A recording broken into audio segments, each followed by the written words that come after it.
Hi everybody, I'm Joe. And I'm Mary. And we're Book Buds. And today we are back with another original tag called the Audiobook tag. Woohoo! Gonna have fun with this one. All right. All right, so number one, do you guys listen to audiobooks? If not, why not? Do you listen to audiobooks, Joe? I do now. I do too. All right, number two, has your use of audiobooks changed over time? If so, how?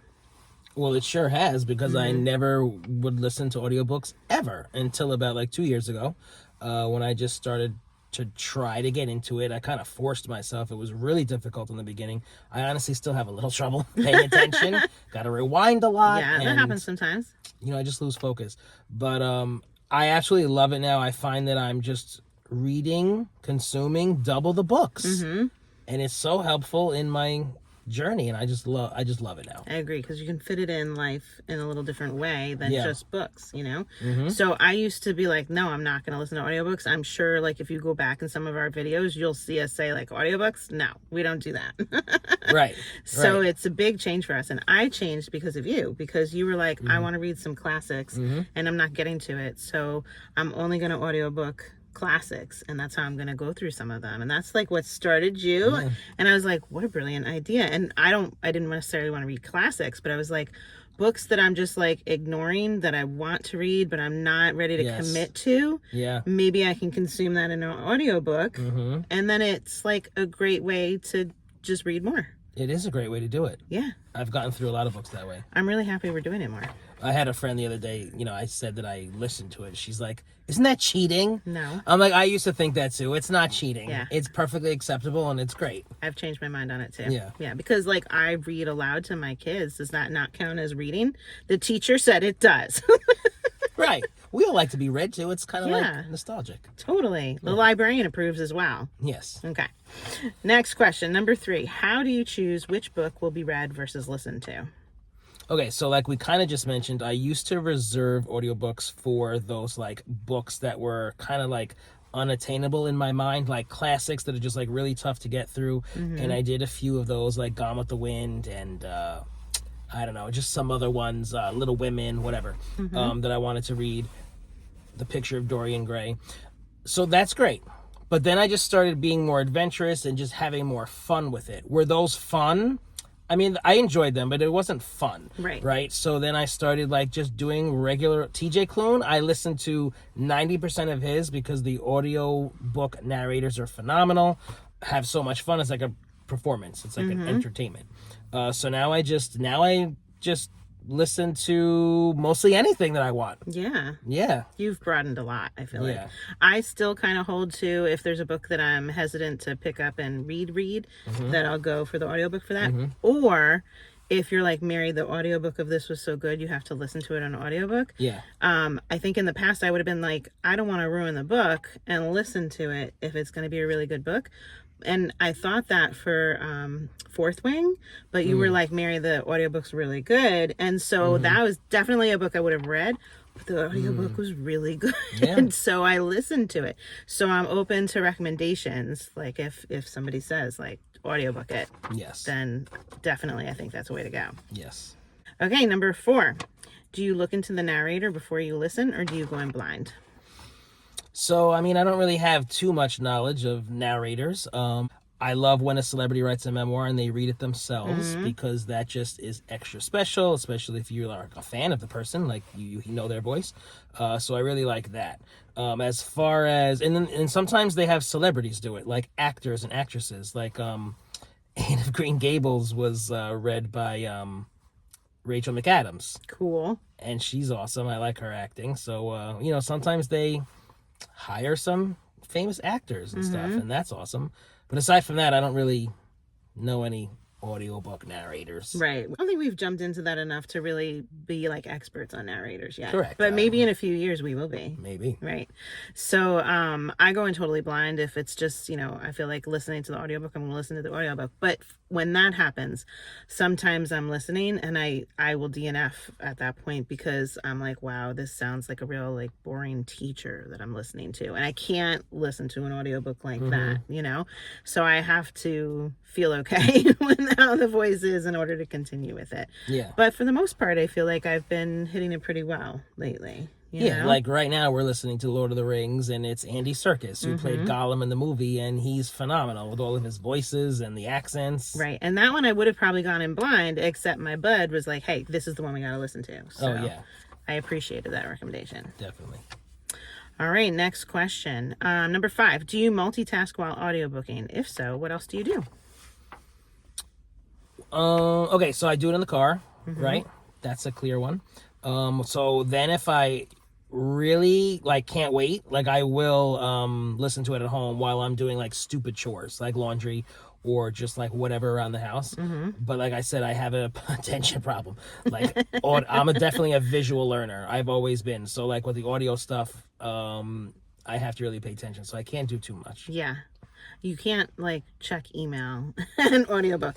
No. I can't, like, absolutely not. Even if I'm thinking like, oh, it's the most benign email, like filtering out my spam or something like that, it's still words. So that will absolutely distract you from it. Oh, yeah. It's no good.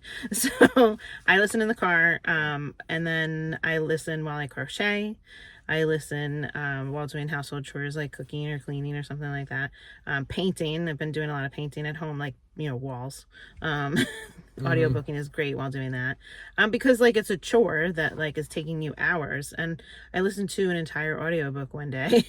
Like while painting a room all day long. So productive. And I felt so good about it. I certainly couldn't have read during that time. Right? Exactly. So yeah. It's like bonus time. Yeah. I put in earbuds since I share my house with other people, and like, I don't want to involve everybody in my book, but it like allows me to just dive into the chores that I'm doing. And well, since you brought that up, I hate these things because they always fall out of my ears, but this is these are my new ones that like hang onto my ear. Mine go over my ear too. And I bought them specifically for audiobooking. Very nice. So, yeah, I love them. Yeah, I like the over the ear. All right, number 6. If you're reading a series and you listened to the first book, would you ever switch to reading a later book, or do they now all need to be listened to? I mean, like the TJ Klune books, like I couldn't go back because he was so good. The narrator was so good. Yeah. And I don't know if there's a hard and fast rule for that for me, but I feel like I would just continue listening. Okay.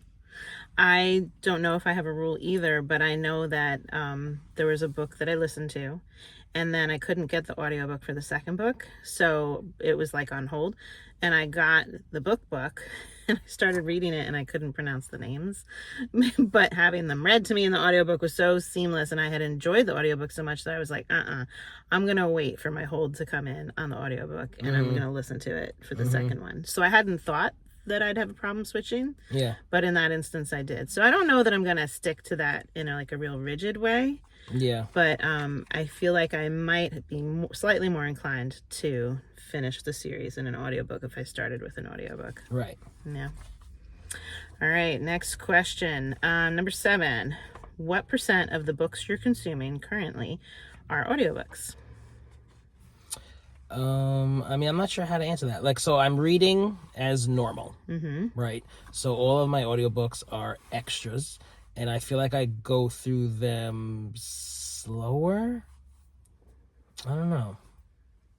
So maybe I feel like a third are audiobooks? Yeah, probably something like that. Or a little bit more than third, but less than half? I should actually count. We should count. We didn't count in preparation for this video. Okay, so we actually had to pause so that Joe could count. So your percent is 35%, which is basically what we were guessing. I love it.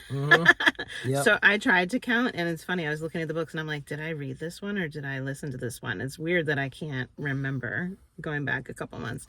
But most recently, I will admit, I counted and I was like, oh, these are all audiobooks. I just blew through a ton of holiday books that were pretty short, and they were all audiobooks. So like currently, it's like 80-90% of my books have been audio. Yeah. But I'd say prior to that, just this past maybe like 6 months, I'd say it's about 50% of my books have been audiobook because I've just been like multitasking a lot more and doing other things. Yeah. So, yeah. Yep. Pretty wild. All right, we have a bonus question. So, bonus question. Do you have a favorite narrator or a favorite book that you enjoyed in the audiobook format?